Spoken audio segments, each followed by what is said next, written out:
ശരീരം അതിലുപരിയായിട്ട് അതിൽ ജീവൻ ഉണ്ടാകുന്നു. ഒരു ചെടി ഒരു കല്ല് പോലെയല്ല, ചെടിയിൽ ഒരു ശരീരവുമുണ്ട്, ജീവനുമുണ്ട്. ഇത് രണ്ടും രണ്ട് യാഥാർത്ഥ്യമാണ്, എന്നാൽ അത് ഒരു വസ്തുവാണ്. വീണ്ടും മൃഗമാകുമ്പോൾ അതില് ജീവനുമുണ്ട്, ശരീരവുമുണ്ട്, അതില് കോൺഷ്യസ്നെസ് അല്ലെങ്കിൽ ബോധവുമുണ്ട്. മൃഗങ്ങൾക്ക് ചെടികളിൽ നിന്ന് വ്യത്യസ്തമായ രീതി അതാണ്. അപ്പോൾ എന്നാലും അത് ഒരൊറ്റ മൃഗമാണ്. വീണ്ടും മനുഷ്യനിലേക്ക് പോകുമ്പോൾ അവന് ഈ ശരീരവുമുണ്ട്, അവന്റെ ബുദ്ധിശക്തിയുമുണ്ട്, അവൻ്റെതായ ബോധവുമുണ്ട്, എന്നാൽ അതിനേക്കാൾ ഉപരിയായിട്ട് അവന്റെ വിവേകവുമുണ്ട്. എന്നാൽ അവന് ഒരു മനുഷ്യനാണ്. അപ്പോൾ ജീവന്റെ ദാതാവായ ദൈവത്തില് ഈ പ്രതിഭാസം കണ്ടെത്താൻ താത്വികമായിട്ട് ലോജിക്കലായിട്ട് അതൊരിക്കലും ഒരു വിപരീത അഭിപ്രായമായിട്ട് മാറാൻ സാധ്യമല്ല. ഞാൻ സമയം ദീർഘിച്ചതുകൊണ്ട് അവസാനിപ്പിക്കുകയാണ്. അപ്പോൾ ദൈവത്തില് ബൈബിളിൽ നാം കണ്ടെത്തുന്ന ദൈവത്തിന്റെ ചിത്രം സ്നേഹിക്കുന്ന ദൈവത്തിന്റെ ചിത്രമാണ്. മനുഷ്യരിലേക്ക് ഇറങ്ങി വരുന്ന ദൈവത്തിന്റെ ചിത്രമാണ്. മനുഷ്യരെ തൊട്ടറിഞ്ഞ് അവനോടൊപ്പം ജീവിക്കുവാനായിട്ട് വസിക്കുവാനായിട്ട് ആഗ്രഹിക്കുന്ന ദൈവത്തിന്റെ ചിത്രമാണ് മനസ്സിലുള്ളത്. ഈ ത്രിത്വത്തിന്റെ ചിത്രം ഒരുപക്ഷെ ക്രൈസ്തവ ജീവിതത്തിന്റെ എല്ലാ ജീവിത ഘട്ടങ്ങളിലുമുണ്ട്. വിശുദ്ധ ഗ്രന്ഥമാണ് ആദ്യമായിട്ട് സ്ത്രീയുടെ സ്വാതന്ത്ര്യത്തെക്കുറിച്ച്, സ്ത്രീയുടെ മോചനത്തെക്കുറിച്ച് സംസാരിക്കുക, സമത്വത്തെക്കുറിച്ച് സംസാരിക്കുന്നത് ഈ ത്രിത്വത്തിലാണ്. പിതാവ് പുത്രനല്ല, പുത്രൻ പരിശുദ്ധാത്മാവല്ല, പരിശുദ്ധ പിതാവുമല്ല, മൂന്നും മൂന്നാണ്, മൂന്നും ഒന്ന് എന്ന് പറയുമ്പോഴാണ് ദൈവം സ്നേഹമാണ് എന്ന് പറയാൻ സാധിക്കുക. ദൈവം സ്നേഹമാണ് എന്ന് പറയണമെങ്കിൽ ദൈവത്തില് ആബ്സല്യൂട്ട് വൺ ആണെങ്കിൽ, ഒന്നാണെങ്കിൽ ദൈവം സ്നേഹമാണ് എന്ന് പറഞ്ഞു വെക്കുക സാധ്യമല്ല. അപ്പോൾ ദൈവം സ്നേഹമാണ് എന്ന് വെളിപ്പെടുത്തുമ്പോൾ ലോകത്തിൻ്റെതായ സർവ രീതികളെയും മാറ്റിമറിക്കുവാനായിട്ട് ഈ ദൈവിക ചിന്ത കാരണമായെങ്കിൽ അതിന് കാരണം ദൈവം ത്രിത്വമാണ് എന്നുള്ള അവസ്ഥയാണ്. ഏറ്റവും ദുർഗ്രാഹ്യമായ ഒരു രഹസ്യമായിട്ടുള്ള ക്രൈസ്തവരെ കാണുക, ഏറ്റവും പ്രായോഗികമായ മനുഷ്യന്റെ എല്ലാ അസ്തിത്വത്തെയും സ്പർശിക്കുന്ന യാഥാർത്ഥ്യമായിട്ടാണ് ത്രിത്വത്തെ ക്രൈസ്തവർ മനസ്സിലാക്കുക. ഒരുപക്ഷെ ക്രൈസ്തവ ലോകത്ത് ചെയ്യുന്ന എല്ലാ സേവനങ്ങളും, എല്ലാ നന്മകളും ജാതി മത ഭേദമന്യേ എല്ലാവർക്കും എല്ലാമായിട്ട് തീരുവാനായിട്ട് ശ്രമിക്കുന്നത് ഈ ത്രിത്വത്തിൻ്റെതായ രഹസ്യത്തിൽ അടിയൂന്നിക്കൊണ്ടാണ്. പലപ്പോഴും ആബ്സല്യൂട്ട് ഏകത്വം നമ്മളെ ഏകാധിപത്യത്തിലേക്കും അല്ലെങ്കിൽ ഭരണത്തിലേക്കുമാണ് നയിക്കുക. എന്നാൽ ത്രിത്വത്തിൻ്റെതായ രഹസ്യം ദൈവം ഏകദൈവമാണ്, അതൊരു കൂട്ടായ്മയാണ്, അത് സ്നേഹമാണ് എന്നുള്ള യാഥാർത്ഥ്യം പരസ്പരം ബഹുമാനത്തിലേക്കും സ്നേഹത്തിലേക്കും നയിക്കുന്നു. ഞാനും നിങ്ങളും, ഞാൻ ക്രിസ്ത്യാനിയും നിങ്ങൾ മുസ്ലിം സഹോദരമാണെങ്കിൽ ഞാൻ ത്രിത്വത്തിലൂടെ പറയുന്നത് നിങ്ങൾ നാളെ ആത്മഹത്യ ചെയ്ത്, നിങ്ങളുടെ വിശ്വാസം ആത്മഹത്യ ചെയ്ത് ക്രിസ്ത്യാനിയാകുക എന്നുള്ളതല്ല. നിങ്ങൾ മുസ്ലിം ആകുന്ന രീതിയിൽ ഞാൻ നിങ്ങളെ ബഹുമാനിക്കുന്നു. നിങ്ങളത് ആയിരിക്കുന്ന അവസ്ഥയിൽ നിങ്ങളുടെ വ്യക്തിത്വം ഞാൻ ബഹുമാനിക്കുന്നു. ഒരുപക്ഷെ ദൈവത്തിന്റെ ശ്രേഷ്ഠതയാകാം, അത് ദൈവത്തിന്റെ സൃഷ്ടിയുടേതായ ശ്രേഷ്ഠതയാകാം. ഈ ലോകത്ത് താൻ സൃഷ്ടിച്ച മനുഷ്യര് തങ്ങളുടെ ധർമ്മങ്ങള്, തങ്ങളുടേതായ പ്രത്യേകമായ വിശ്വാസമിതികൾ നിർവഹിക്കുന്നുള്ളത് ദൈവത്തിൻ്റെതായ ശ്രേഷ്ഠതയാകാം. ഞാൻ ക്രിസ്ത്യാനിയായത് സ്വർഗത്ത് ക്രിസ്ത്യാനിയായി വസിക്കാൻ വേണ്ടിയല്ല. ഞാൻ ക്രിസ്ത്യാനിയായത് എല്ലാ മുസ്ലിങ്ങൾക്കും, എല്ലാ ഹിന്ദുക്കൾക്കും, ലോകത്തിലെ എല്ലാ മനുഷ്യർക്കും നന്മയാകുവാനുള്ള സ്നേഹത്തിന്റെ ദൗത്യമാണ് ഞാൻ കേട്ടിരിക്കുന്നത്. എൻ്റെ ക്രിസ്തീയത ഈ ലോകത്തിലുള്ളതാണ്. ഞാൻ ക്രിസ്ത്യാനിയായിട്ട് ജീവിക്കുന്നത് ദൈവം എനിക്ക് തന്ന ഒരു ജോലിയാണ്.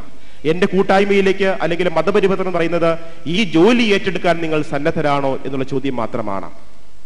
നിങ്ങൾക്ക് കർത്താവിന്റെ ജോലി ഏറ്റെടുക്കാൻ സന്നദ്ധരാണോ? ലോകത്തിന് നന്മ ചെയ്യാനുള്ള ജോലി ഏറ്റെടുക്കാൻ സന്നദ്ധരാണോ എന്നുള്ള ചോദ്യമാണ് അവിടെ ഉയരുക. അല്ലാതെ സ്വർഗത്ത് കത്തോലിക്കനായിട്ട് ക്രിസ്ത്യാനിയായിട്ട് വാഴാനുള്ള ശ്രമമല്ല ഇത് ജീവിത ദൗത്യമാണ്, വിശ്വാസ ദൗത്യമാണ്, ഇത് ത്രിത്വത്തിൽ അടങ്ങിയിരിക്കുന്ന ദൗത്യമാണ്. നന്ദി.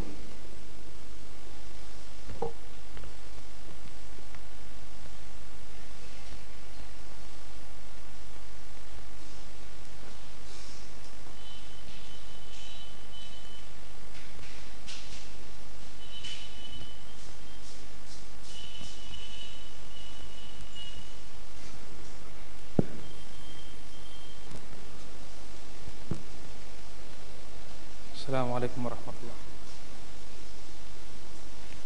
بسم الله الرحمن الرحيم. الحمد لله رب العالمين.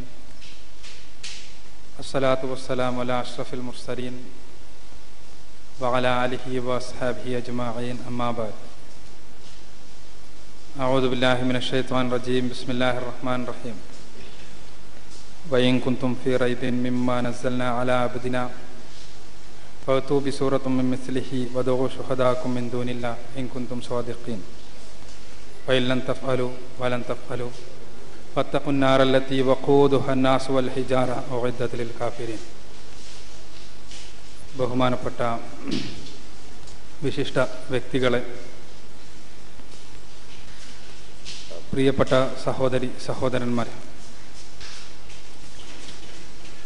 വളരെ വളരെ പ്രസക്തമായ ഒരു സ്നേഹ സംവാദം പരസ്പരം അറിയുവാനും മനസ്സിലാക്കുവാനും ഉൾക്കൊള്ളുവാനും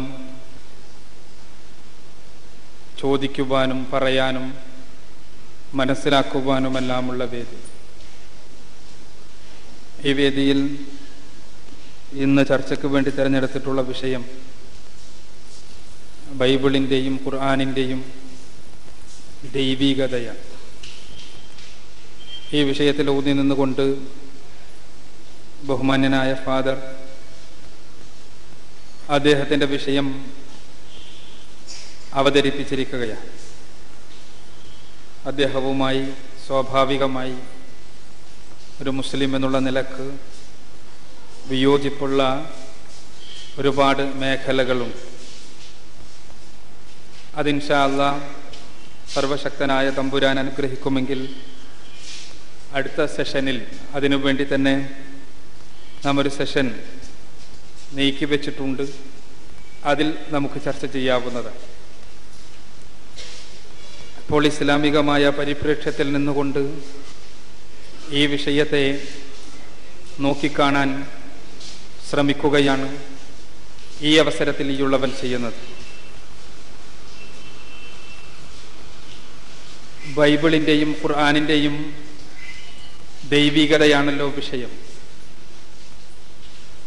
ഇവിടെ സൂചിപ്പിക്കപ്പെട്ടതുപോലെ തന്നെ ലോകത്ത് ബഹുഭൂരിപക്ഷം വരുന്ന മതവിശ്വാസികളുടെ വിശ്വാസത്തിൻ്റെ ആധാരശിലയായി സ്ഥിതി ചെയ്യുന്ന ബൈബിൾ പുസ്തകങ്ങൾ, ബഹുമാന്യനായ ഫാദർ പറഞ്ഞതുപോലെ നീണ്ട ആയിരക്കണക്കിന് നൂറുകണക്കിന് വർഷങ്ങൾക്കിടയിൽ ഒരുപാട് 40ഓളം വരുന്ന ഗ്രന്ഥകാരന്മാരുടെ രചനയായി പുറത്തു വന്നിട്ടുള്ള ദൈവനിശ്വാസിതമെന്ന് നിശ്വസ്തിതമെന്ന് ക്രൈസ്തവ സഹോദരന്മാർ വിശ്വസിക്കുന്ന വിശുദ്ധ വേദഗ്രന്ഥമായി ആദരിച്ചു പോരുന്ന ബൈബിൾ